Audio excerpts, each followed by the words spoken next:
Hi, and welcome to Mindful, Beautiful, and Thriving, a podcast series by Tharaka Foundation focused on youth mental health. Before we begin today's episode, I just wanted to let you all know that all content that is found in our podcast is created for informational purposes only. This content is not intended to be a substitute for professional medical advice, diagnosis, treatment, or therapy. Always seek the advice of your physician or other qualified health provider with any questions you may have regarding a medical condition, and never disregard professional medical advice or delay in seeking it because of something you have heard in this podcast. Thank you so much, and without further ado, let's get started. Hello, everyone, and welcome back. Today's conversation is one I've been looking forward to because we get to look at the most fundamental relationship in our lives, the one we have with learning, and realize its foundation lies in our love for learning. Our guest today is the executive director of the Stanford Accelerator for Learning, meaning she sits at the epicenter of what's next in human development and learning. She has led philanthropic work in global education and now is a phenomenal author. Her book, Love to Learn: The Transformative Power of Care and Connection in Early Education, serves as the ultimate learning accelerator. She's been nominated and awarded as one of the top 100 most innovative women by Harvard Business School. Please join me in giving a huge welcome to the incredible Dr. Isabelle Hau. Thank you, Seerat, for having me, and such a joy to meet you at Can Labs a few weeks ago. Yes. You've openly shared about your early childhood and that you were a late walker and a late talker. And that with your amazing childhood and supportive parents and family, you were able to overcome these challenges. So, how did this experience influence how you view love and learning? Yeah, that's such a beautiful question. So yeah, when I was 3 years old, I was late everything, as you mentioned, Seerat. So my parents naturally had me take an evaluation. And the evaluation, the psychological test came back and said that I had low academic aptitude. Not exactly what parents want to hear when their child is 3 years old. So they did what my parents do all the time. They continued showering me with a lot of love and a lot of attention. And they also enrolled me in a beautiful, high quality early childhood program where I was nurtured for my special needs and also supported in my earliest years of life. So that experience, both the love of my parent as well as the nurture of my early childhood educators, I believe would make a transformational difference. I would end up graduating many years after that from Harvard University and now working at Stanford. So the low academic aptitude is well in my past, but that led me on a journey to think about what makes a difference, what can be transformational for each and every child. And I strongly believe that if we start early and if we really think more deeply about the role of love and relationships in the early years, we can really transform many more lives and put those children on two beautiful trajectories. You were given, like, you had very supportive parents, and they didn't just give up on you at 3 years old, but they continued to shower you with the love, and then now you've graduated from Harvard. I think that really emphasizes the importance of like good parents and good relationships, and as well, same for good like teachers when you're in preschool because they make or break how you enjoy school later on. So, can you explain what's happening in a child's brain scientifically when they feel securely attached and loved? And then how does that emotional state literally create better learning outcomes? Yes, yeah, then let me come back to that in 1 second and just to make a small comment on your observation about teachers.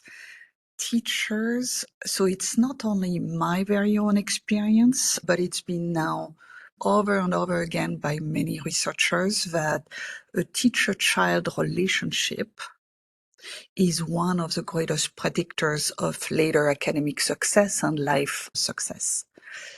And there is something that I find very interesting and important to report, which is sometimes when we think about love and relationships, we often think about being love and relationship being soft factors, when in fact they are critical. And let me pick on one area, which is reading. We know that the closeness of a teacher and a child is one of the greatest predictors of reading outcomes. It can make a huge difference in reading and literacy. So when we think about academic success, it's actually driven by those clear, those loving, nurturing relationships. But let me also tackle your question about the brain. When we as a human species are born, we are born with billions of neurons in our brains.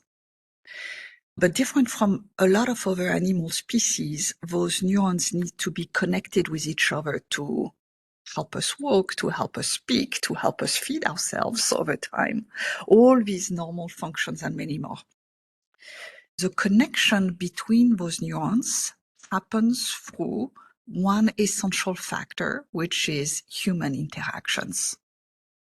So that's what my colleague and scientist Jack Shonkoff at Harvard calls the serve and return interactions. These connections that a baby makes with an adult generally or another peer. It's through those signals, whether they are speech-based, whether this is a cuddle, whether this is a touch, whether this is a sound. That's how the baby synaptic connections in the brain take place. And so thus the essential nature of these relationships, and certainly in the earliest years of life when 90% of our brain gets formed. I see. Thank you for adding more on the teacher's part. And that reminded me, like, teachers, when we ask our teachers, like, why did you choose to teach this subject? They're always like, oh, because I had a really good teacher in the subject, or this teacher influenced me to do this, or really showed me that I am really good at this, or I have the potential to do something even better than what I'm doing. So I think it's always like the teacher is like the inspiration for what they do next.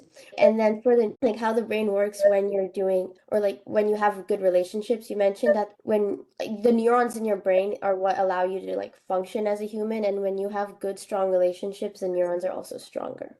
Is that right? Exactly. You have more and more of those trillions of synaptic connections that take place much faster if you have more and more serve and return interactions. Okay, and then I'm guessing that if the neurons are working faster, you're learning faster.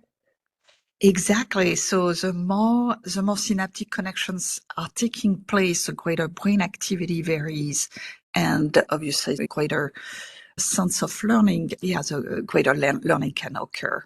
Mm-hmm. It's really cool. And then in your book, you discussed the science of brain and how stress or like lack of security can literally hijack the executive functions needed for learning. So for the youth listening, how can we apply the brain science of secure attachment to create an environment of learning and innovating? Yeah, so that's a critical factor. So this is also very intuitive for any of the listeners here. If we don't feel safe or if we feel more unsettled one day, we tend as human beings to be less receptive to learning. We tend to be less curious. We tend to be less creative, less open to new learning. So having this safe environment that's produced by having those nurturing, loving relationships is critical for us humans to be able to be at our fullest capacity to learn. Got it. So you said that we need that when we don't feel like safe or we don't feel like we can ask the questions without being like judged for, we're less likely to be curious and we're less likely to be like receptive to the learning. And I think I've noticed this too, like in the classes where I feel more comfortable, I'm more likely to ask a question or be more engaged. But then the classes where I'm like, I don't think I really fit in or I don't really like this teacher, I'm not really gonna be engaged. Exactly. There is actually some really interesting research that I'm sharing in the book on adults who have experienced trauma in their life. Okay, so the most extreme conditions of stress, of course, trauma. For those adults, what has been shown is those adults are able to show this capacity to learn and thrive and greater well-being if they are in situations where they are surrounded by loving relationships. So the beautiful thing for all of us humans is also our capacity to react and adjust from those traumatic situations over time if we are surrounded by nurturing people in our lives. So the sense of safety can be broken at one point, but the positive message here is that it can actually be repaired in most instances. Not always easy, but science shows that there are positive events, including nurturing relationships, that can really support our capacity to repair any of those unsafe conditions at one point in our past. Yeah, and I think that makes sense because like after someone goes through like a traumatic experience, they always go to a therapist because they're like they can help me, they're nurturing. So I think we see that also. And then I wanted to follow up on the previous question. As a teen, how much power do I have to control the environment? Like I cannot control how the teacher is or the environment in the space. So what can I do? Such an interesting question. I think there's probably more in your control than we think. So of course there are some things that are not in your control, but there are some things that are in your control. One is how you're showing up in those relationships matters a lot, whether it's for your building friendships around you or interacting with other adults.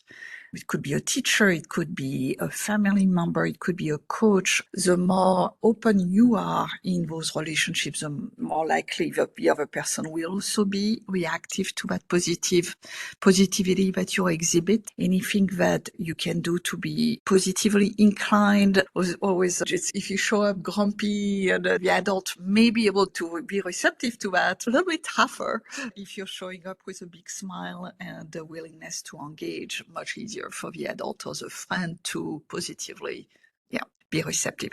The other thing is, and we are in the holiday season, so let me mention the importance of gratitude.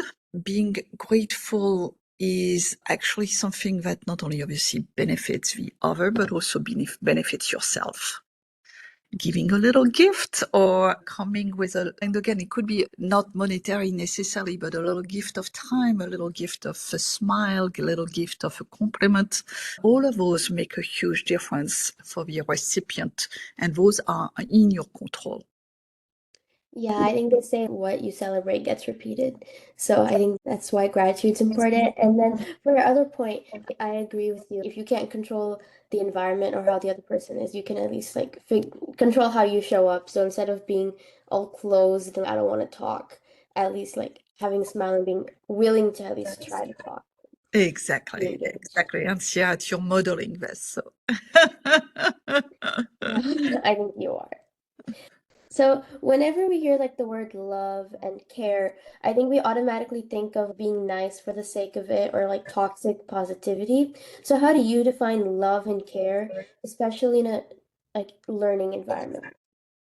Yeah, so I define love based on a definition from Dr. Barbara Fredrickson, who thinks about love not in a romantic way, but in those deep moments of connection that we feel between two or more human beings.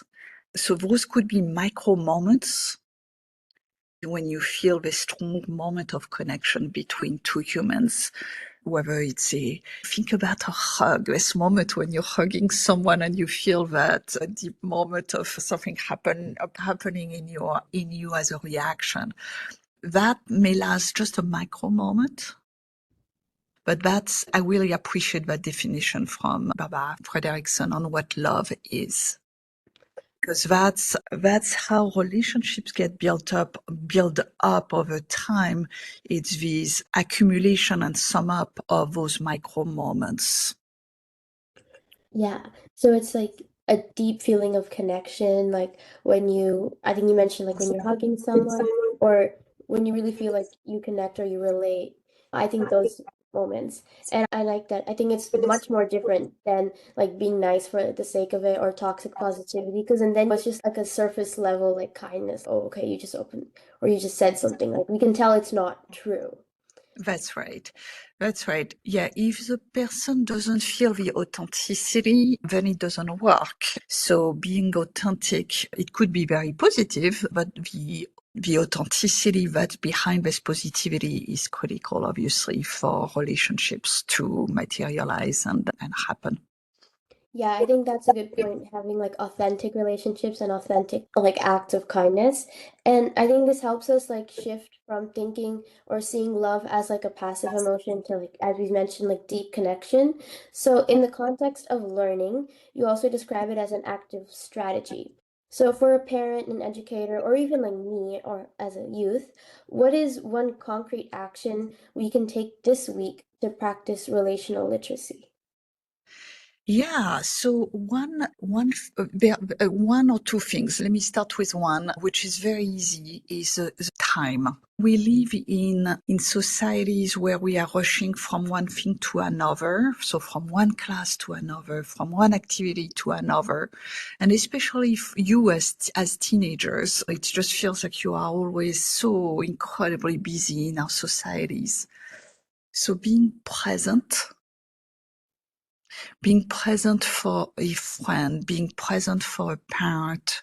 If a teacher could spend time, even a few minutes with you, that would be my call to action. Very simple, just being present for a few moments, uninterrupted, where you listen, you look at the other person in the eyes, you listen to what they have to say, you are there for them, and they are here for you. And it sounds really easy, but again, in our rushed lives, especially as the holidays come about and we are all thinking about holiday shopping list and other things that are happening in our lives at this time, it's easy to forget. But just being there for the other person, showing up to have coffee, to a meeting, to a show, and being there for the other person can be so meaningful. Yeah, I think that's a great idea, like being present and you mentioned like looking in the eye and like being there and like active listening. And I think it feels really good when someone looks in the eye and they're actually listening to what you're saying rather than looking at you and thinking, what am I going to say next? Or she's so boring. So I think having active listening and being present is a wonderful thing and it also makes you feel heard. Exactly. Yeah. So, Dr. Howe, I had a wonderful time today talking and learning from you. You've shown us so beautifully that the greatest accelerator for learning isn't a new app or a new flash school. It's the unconditional love and presence we offer to ourselves. Yeah, thank you, Seerat. I mean, the science of relationships shows that if we have strong relationships, we learn, our brain develops faster, we have greater academic success, we have peak performance across multiple areas of performance, including sports, but also other areas. We have also longer lives, better health. I mean, there are lots of beautiful things that come from having nurturing relationships in our lives. And we all know this. Every listener would say, oh, yes, of course. But here's a problem, and the call to action, which I would love to end on, is while we know this, we don't act on it. So I love all your questions about how can we, all of us, act on it and be more relational in this next phase of our journeys. Yes. Thank you so much, Dr. Howe. And I think all of us want like peak performance and everything. So that's why really good relationships and strong, healthy relationships are important. Yes. So thank you, Dr. Howe, and we'll see you in the next episode. Thank you, Seerat. You are listening to Mindful, Beautiful, and Thriving, a podcast series by Tharaka Foundation. As part of our youth series, we will be releasing new episodes every month, so make sure to continue to check those out. We hope you enjoyed this podcast, and we thank you so much for listening.